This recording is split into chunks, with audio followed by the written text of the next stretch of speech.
यह धन धाम कुटुंब कबीला सब स्वार्थ के चेहरे, अपने अपने सुख के साथी, हेर न को सुख तेरे।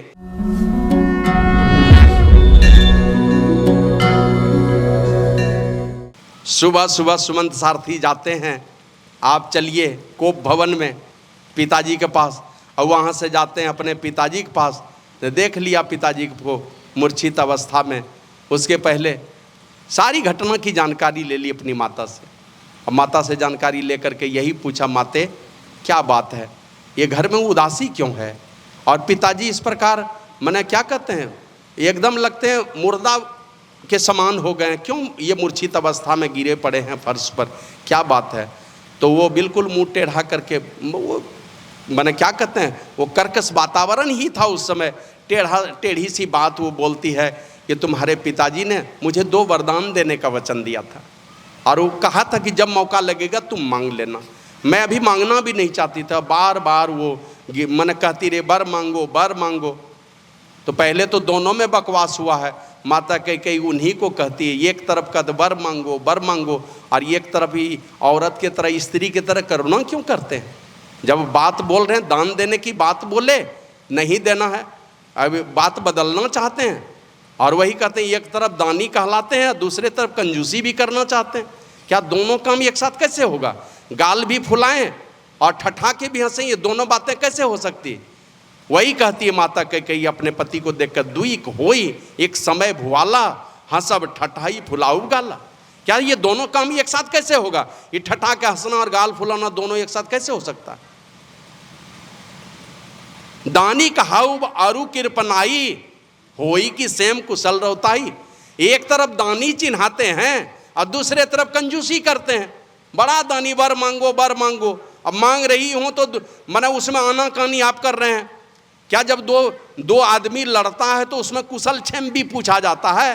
होई की सेम कुशल रौताई, वीरता में कहीं क्षमा माफी भी है क्या?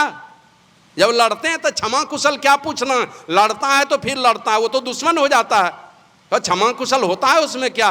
ये सारी बातें कहते कहते एक और है तो बड़ी क्या कहते हैं, मन में वैराग्य करने वाली बातें। सारा वेद और वेदांत का ज्ञान इसमें छिपा हुआ है, सारा संसार छूटने वाला ज्ञान है, परमात्मा से प्रेम जोड़ने वाला ज्ञान है। और वो माता कैकेयी कहती है राजा दशरथ को, अपने स्वामी को, तनु तिया तनय धाम धन धरनी। कितने चीज? तनु मन ये शरीर, तिया मन पत्नी, पत्नी के लिए पति, तनु तिया तनय, तनय मन होता है बेटा, लेकिन बेटी भी उसमें जोड़ दीजिए, तनु तिया तनय और धाम धन धरनी, घर धन और धरती का ये 6 चीज जो है, तनु तिया तनय धाम धन और धरनी, शरीर, पति पत्नी, बेटा बेटी, घर धन और धरती, ये 6 चीज क्या है? सत्य संध कह त्रिन संवरणी। जो सत्य प्रतिज्ञ लोग हैं, अगर चाहिए आपको परमात्मा, ये 6 चीज घास के समान, तृण मन सूखी घास, छोटा टुकड़ा घास का वो सूखी तृण के समान है, जो गाय बैल भी नहीं खाए उसके समान है। वो सत्य प्रतिज्ञ जो लोग हैं, मना जिसको परमात्मा चाहिए तो दुनिया के सारे रिश्ते, इसके विषय में गुरु महाराज कहते हैं, यह धन धाम कुटुंब कबीला सब स्वार्थ के चेहरे, अपने अपने सुख के साथी, हेर न को सुख तेरे। एक पद में गुरु महाराज लिखते हैं, परिजन धन सारा सुत वित दारा, नहीं आवे को काम, निज तन छुटी जावे, काम न आवे यह जग दुख को धाम। ये अंतिम निज तन भी छूटेगा जो आपका सगा है।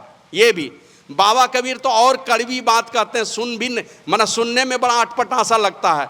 माता कहे या पुत्र हमारा, बहन कहे वीर मेरा, भाई कहे या भुजा हमारी, नारी कहे नर मेरा, पेट पकड़ के माता रोवे, बाँ पकड़ के भाई, लपटी झपट के तिरिया रोवे, हंस अकेला जाई, जब लग जीवे माता रोवे, बहन रोवे 10 मासा, 13 दिन तक तिरिया रोवे, फिर करे घर बासा।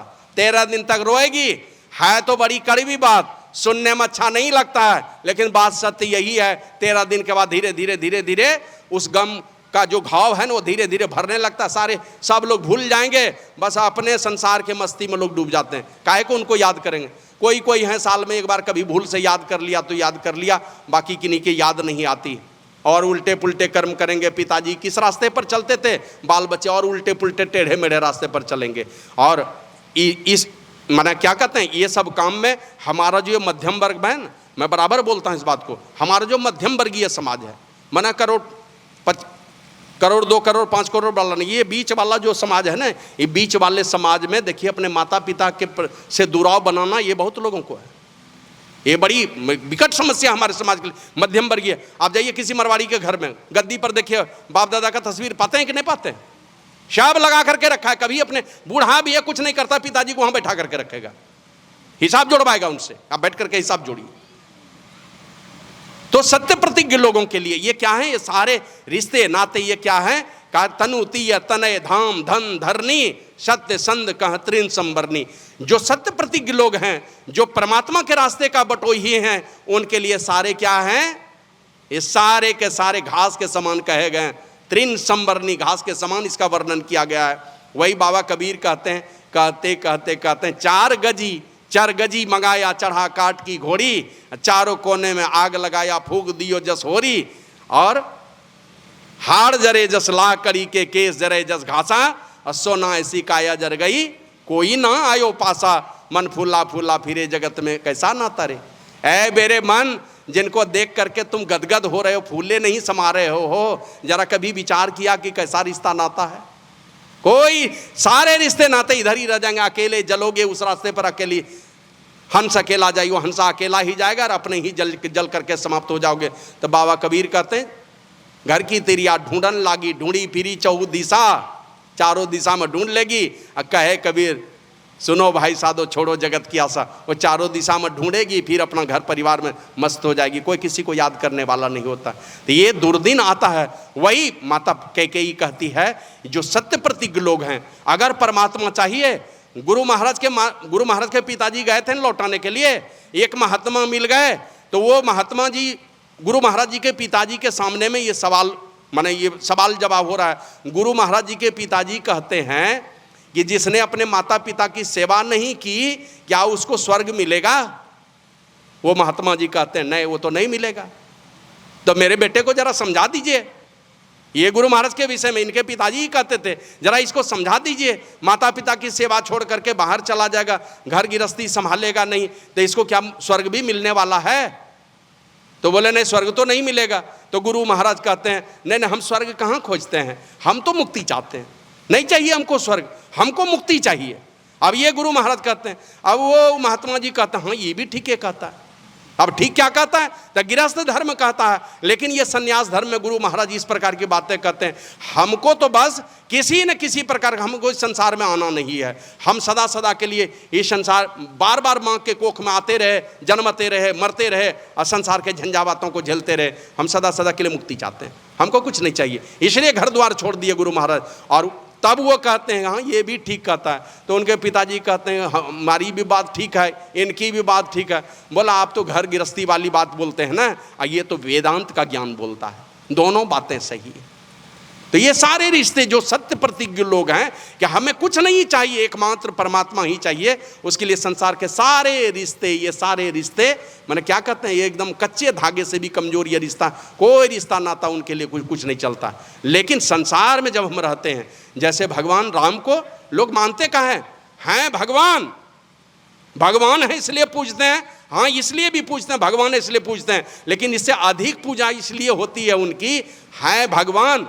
हम लोग जैसा वेश बना करके संसार में रह करके हमारे आपके बीच में जी करके एक महान कार्य करके इस दुनिया से गए, इसलिए राम को इसलिए पूजते हैं लोग। भगवान है इसलिए भी पूजते हैं, लेकिन उससे ज़्यादा दुनिया के लोग इसलिए पूजते हैं बेटा कैसा होना चाहिए, तो राम जैसा। अब क्या इस दुनिया में, तो अभी मैं चर्चा करता हूँ उसके विषय में। तो ये सारी बातें माता कैकेयी और राजा दशरथ के बीच में हुई। इधर से पीछे से भगवान श्री राम जाते हैं और कहा कि माते पहले अपने बताया क्यों नहीं। श्री सद्गुरु महाराज की जय। आप मेरा भाई भरत है, ये राजा बनेगा, ये तो भरत जैसे को राजा बनना ही चाहिए, ये तो साधु है, ये तो सन्यासी है, ये संत है, ऐसे को राजा बनना ही चाहिए, और ऐसे लोग राजा बनेंगे तो प्रजा को सुखी होने वाला है। ये सारी बातें कहे। और वहां से आगे बढ़ करके अपनी माता को कहते हैं, माँ आप क्यों दुखी हो रही हैं, ये बात मुझे जानकारी देते तो दुखी होने की कोई बात नहीं, ये तो मेरा सौभाग्य है कि मेरा छोटा भाई राजा बनेगा। और वो ये राजपाट में फंस करके 14 बरस विषयों के दलदल में डूबा रहेगा। अब मुझे तो 14 वर्षों तक ऋषि मुनियों के बीच में जीवन गुजारने का मौका लगे, एक छत्र एकदम 14 वर्षों तक, जहां कोई विकार मन में नहीं सताएगा, जहां मिलेंगे तो ऋषि मुनि ही मिलेंगे। अब विषयी लोगों का तो दर्शन ही नहीं होने वाला हमको 14 वर्षों तक। हम लोग तो यहाँ देखते हैं 15 दिन ध्यान साधना होता है, उसमें लोग भाग नहीं लेना चाहते हैं, ये 15 दिन घर परिवार से छूट जाएं। अब भगवान श्री राम कहते हैं 14 वर्षों तक का जीवन हमारा निष्कंटक जीवन होगा, जहाँ काम क्रोध लोभ ईर्ष्या द्वेष कुछ भी हमारे जीवन में कहीं संजोग ही नहीं होगा, क्योंकि सारे त्यागी बैरागी महापुरुषों के देश में हम लोग दंडकारण्य में जाकर के रहेंगे। तो इस प्रकार हम तो गदगद होते, लेकिन आप दुखी हो रहे हैं। तो यही कहा उन्होंने माता कैकेयी को, तनय मातु पितु ये सुन जननी सो सुत बड़भागी, जे पितु मातु वचन अनुरागी। ए मेरी माँ सुनो, वह बेटा कौन बेटा बड़भागी है तो देखते हैं इंजीनियर बनो, डॉक्टर बनो, प्रोफेसर बनो, कुछ भी बनो, लेकिन भगवान श्री राम कहते हैं अपनी माता को दिन रात जय श्री राम करते हैं, राम जी के का गुणगान करते हैं। और वो राम जी कहते हैं बेटा तो वही बड़भागी है, साधारण भाग नहीं, बड़ा भाग उस बेटे का है जो जे पितु मातु वचन अनुरागी, जो माता पिता के वचन का अनुरागी है, वो बेटा बेटी बड़भागी है। मतलब बहुत बड़ा भाग्य है जो माता पिता के आदेश और उपदेश के घेरे में रहता है। और तनय मातु पितु तो सनिहारा, दुर्लभ जननी सकल संसारा। ए मेरी माँ का दुर्लभ है वो तनय, दुर्लभ है वो बेटा। दुर्लभ मन बहुत कठिनाई से लभ होने, मन प्राप्त होने वाला, बहुत कठिनाई से मिलता है, मतलब भूल से ऐसा मिलता है का जो माता पिता को तृप्त कर दे। अब तृप्त का माने क्या है, रोज मांस भात खिलाए ला करके, मैंने जानबूझ कर का और अपने माँ बाप को जहन्नुम में भेजने की तैयारी करवा रहे हैं। तो माता पिता आप भी बनिए, भक्त बनिए, धर्मात्मा बनिए, माता पिता को पवित्र भोजन की व्यवस्था कीजिए, अच्छी व्यवस्था कीजिए, संसार में भी सुख से रहे। लेकिन संसार से जब जाएगा इस दुनिया से, माता पिता भी नहीं रहेंगे और हम भी नहीं रहेंगे।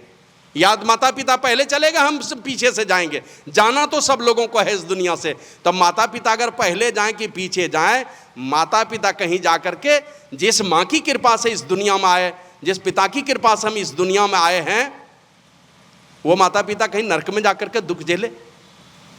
कुछ ऐसी चिंता बाल बच्चों को होनी चाहिए। माता पिता इस संसार में भी सुख से रहें, लेकिन संसार के बाद का जीवन कहीं मेरे माता पिता का दुख में नहीं हो जाए।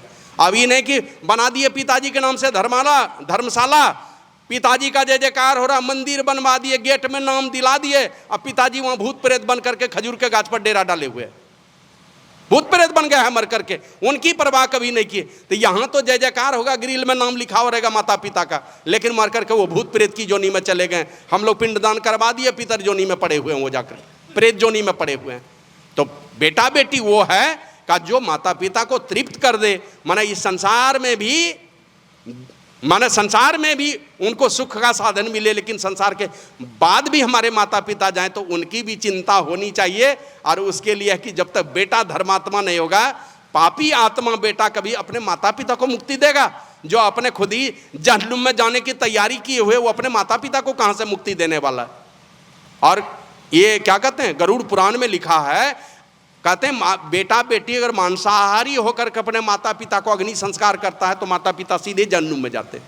अगर उनको अपने भक्ति का बल नहीं हो और शराब पीने वाला, मांस खाने वाला बेटा बेटी माँ बाप को अगर मुखाग्नि करेगा, वो नरक में जाएगा, माँ बाप दुख में जाएगा वो, क्योंकि पापी आत्मा के द्वारा अंतिम विदाई दी गई है। और धर्मात्मा बेटा बेटी विदाई देगा, उस माता पिता को कभी औकात नहीं उस माता पिता को कहीं दुर्गति में लेकर के चले जाए।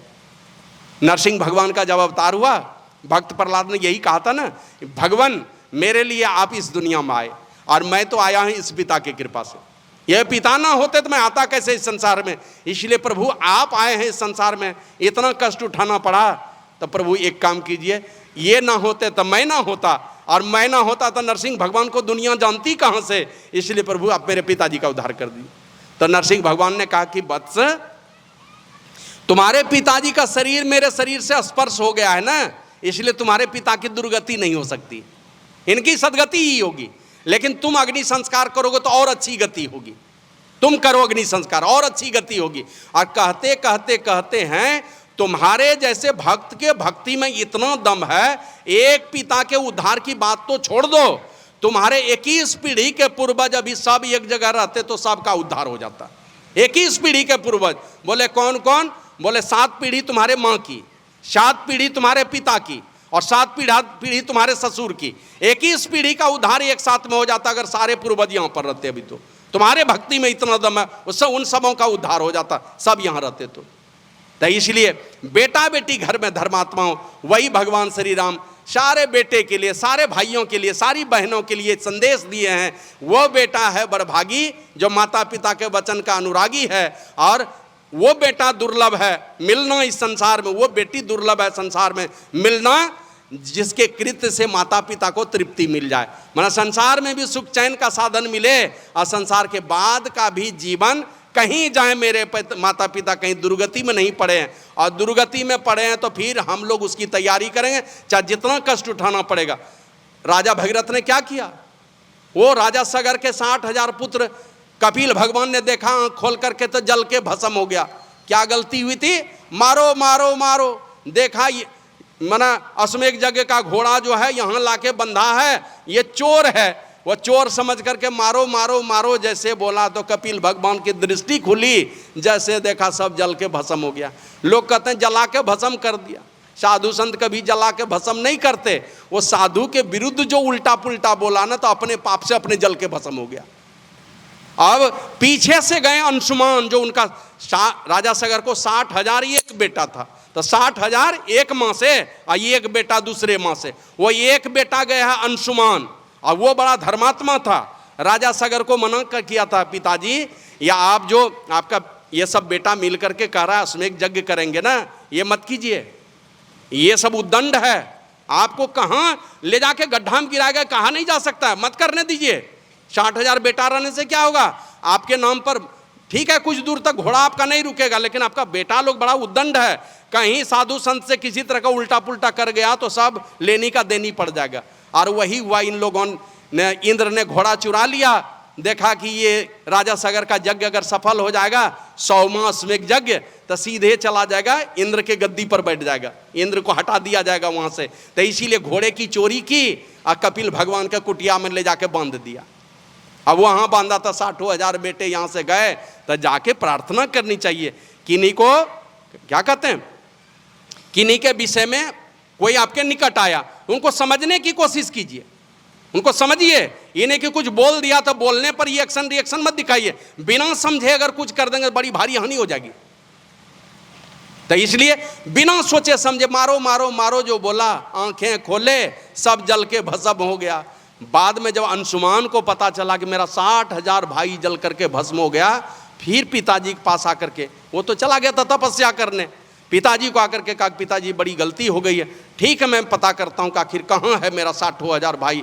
तो पता करते करते वो क्या किया, चला गया यहाँ से सीधे वहाँ गंगा सागर जहाँ कपिल भगवान का कुटिया था, वहाँ पता चला कपिल भगवान ने वहाँ 60,000 बेटा वहाँ जल करके सबकी हड्डी की ढेर लगी हुई है, सब भस्म हो गया था, जल करके भस्म हो गया था। जा उनको भी साप देता था अंशुमान को भी, लेकिन एकदम अनुनय भरा, एकदम सरल होकर के, मैंने क्या कहते हैं कोमल हृदय लेकर के उनके पास जाते हैं, कहते हैं प्रभु हमें क्षमा कीजिए, मैं तो इन्हीं का भाई हूँ और मैं जानता था इनके विषय में, राजा सगर का पुत्र हूँ मैं, प्रभु मुझसे कोई गलती नहीं, मैं आया हूँ क्षमा याचना करने के लिए, अपने भाई के लिए क्षमा याचना करने आया हूँ, अगर कुछ गलती हुई तो मेरे भाई को क्षमा कर दें। बोला गलती तो क्षमा होने वाली नहीं है। तो कहा तो फिर इनके उद्धार का उपाय बता दीजिए, कोई कृपा कीजिए मेरे ऊपर, उद्धार का उपाय बता दीजिए। कहा जाओ एक ही उपाय है, तुम माँ गंगा को उतार करके लाओ, उसी के जल से तुम्हारे भाई का उद्धार होने वाला।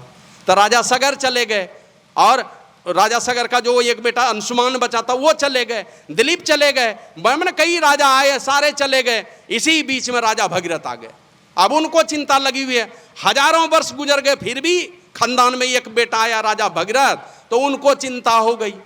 तो राजा है तो बढ़िया राजपाट चलाना चाहिए, लेकिन चिंता हो गई अपने पूर्वज की। चले गए गंगोत्री में कि हमको अपने भाई का उद्धार कराना है, अगर कहीं किसी गलत जोनी में चला गया है तो, क्योंकि श्राद्ध नहीं हुआ है। तो इसके लिए चले गए गंगोत्री में, और वहां जाकर गंगोत्री में जाकर 5,500 वर्षों तक एक पैर पर खड़ा रह करके तपस्या किया। कौन रिश्ता था उनके साथ में?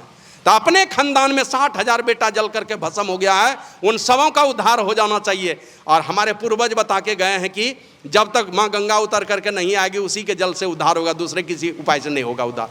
तो माँ गंगा को इस संसार में उतरने के लिए बाध्य कर दिया, क्योंकि विष्णु भगवान को खुश कर लिया। अब माँ गंगा उतरेगी तो कैसे उतरेगी? तो शंकर भगवान को खुश कर लिया तपस्या करके, वहां से गंगा को लेके चले। ये क्या कहते हैं, जाह्नवी ऋषि मिल गए सुल्तानगंज में। ये तो क्या कहते हैं, कुछ दूसरे धर्म वाले लोगों ने इसका नाम रख दिया सुल्तानगंज। ऐसे तो जाह्नवी ऋषि की तपोभूमि है वो, जहाँ से गंगा जल लेके लोग चलते हैं। तो जाह्नवी ऋषि की कुटिया बहाते हुए गंगा चलने लगी, गंगा जी को ही पी गए। तो वहाँ भी जाकर के राजा भगीरथ इतने सरल थे, ढिठाई नहीं की और कहा प्रभु क्षमा करें, नहीं तो हमारे पूर्वज का उद्धार नहीं होगा। तो जांग फाड़ करके गंगा को निकाल दिया। और वहाँ से माँ गंगा निकली है तो अपनी तेज धारा के साथ में जाती है, वहाँ क्या कहते हैं गंगा सागर, और इनके सारे पूर्वजों का वहाँ जाकर के उद्धार हुआ। तो ये हमारे खानदान में मेरे माता पिता कहीं दुर्गति के शिकार हो गए, ठीक है कुछ गलती हो गई मेरे माता पिता से, लेकिन हम लोग यहाँ से नया नियम बनाते हैं कि नहीं? जैसे मेरे बाप दादा रसीद नहीं कटा सके अपनी जमीन की, क्या करते हैं? बाप दादा नहीं कटाए तो हम भी छोड़ देंगे? पिताजी टिप देते थे तो हम लोग क्या करते हैं, हम भी टिप देंगे? नहीं, पिताजी से अगर कुछ गलती हुई है, हम अपने खानदान की कीर्ति को दुनिया में फैला करके, जिस बाप को कोई नहीं जानता तो उस बाप का नाम दुनिया को बताएंगे, हम फलना बाप का बेटा है। अगर वो खराब भी थे तो भी हम अपने शुभ कर्मों से जना देंगे दुनिया के लोगों को, मेरे पिताजी गलत नहीं थे, बिल्कुल सही थे, उन्हीं के कृपा से हमारे जैसा बेटा इस दुनिया में आया। लेकिन बढ़िया कर्म करेंगे तब तो वही भगवान श्री राम कहते हैं, तनय मातु पितु तो सनिहारा, दुर्लभ जननी सकल संसारा। ऐ मेरी माँ, वह बेटा दुर्लभ है इस संसार में जो माता पिता को तृप्त कर दे, इस प्रकार का बेटा। हमने कभी सुनाया था आप लोगों को, ये कपिल भगवान का ही जन्म हुआ, माता देवहूति के कोख से जन्म लिया। और जन्म लेने के बाद जब कुछ बड़ा हो गया, ब्रह्मज्ञानी हो गया, अपने बेटे से ही माता देवहूति ने कहा, देख लिया कि मेरे कोख से ही पैदा हुआ है, ये दुनिया का तारनहार क्या मेरा नहीं बनेगा? अभिमान छोड़ दिया कि मैंने इसको जन्म दिया है। और उनके सामने में जैसे दास भाव से जाता है, जाकर के अपने बेटे को कहा कि बेटे मैं जन्मों से कितना जन्म ली, कितने बार मरी, कितना दुख हमने झेला इस संसार में आकर के, कितने बार माँ बनी, मैंने कितना कष्ट उठाया है, अपने भी जन्मती मरती रही, कितना कष्ट उठाया, और विषयों के दलदल में डूबती रही, इतराती रही, कब तक ये दुख झेलते रहेंगे, मेरा तो उद्धार करो।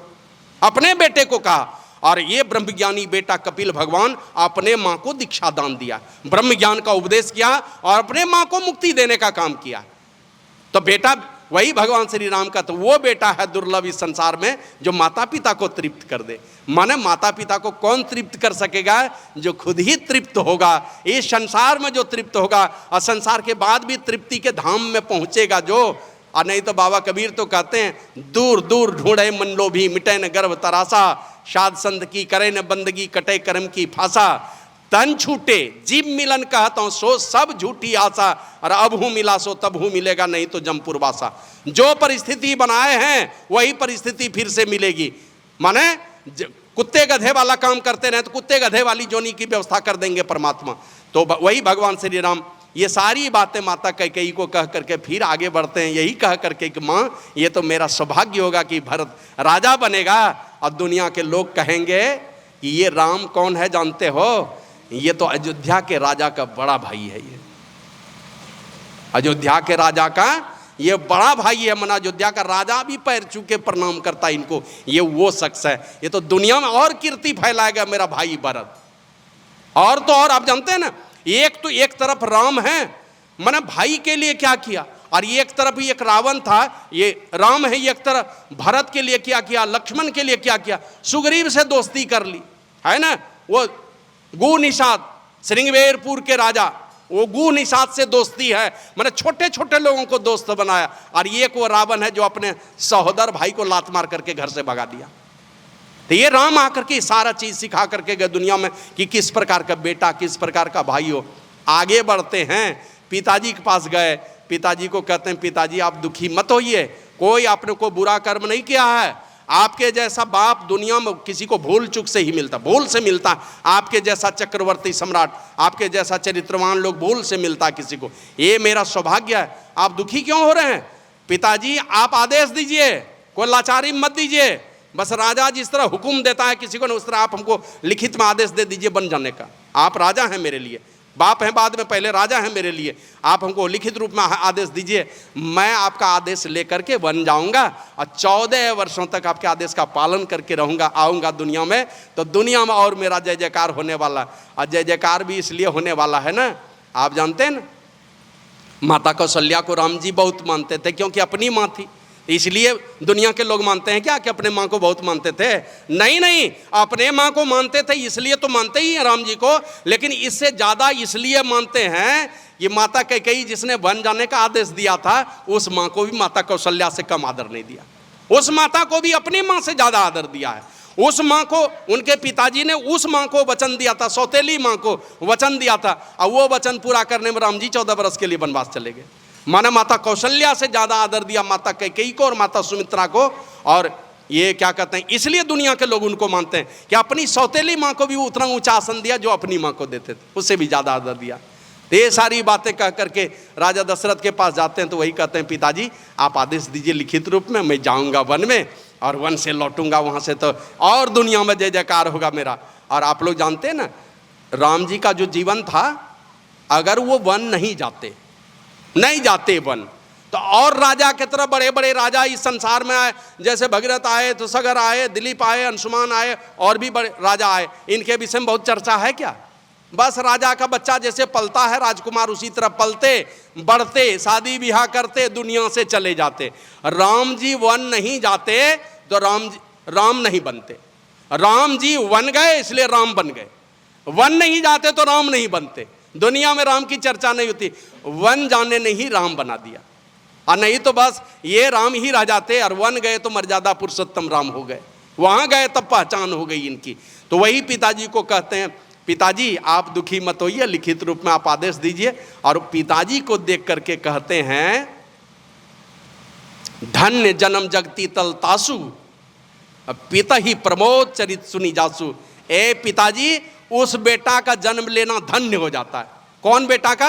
ये भगवान श्री राम कह रहे हैं, और दुनिया के अपने पिताजी के माध्यम से दुनिया के सारे लोगों को समझा रहे हैं। उस बेटा का जन्म लेना धन्य हो जाता है। किसका? धन्य जन्म जगती तलतासु, इस संसार में जन्म लेना उस बेटा का धन्य हो जाता है।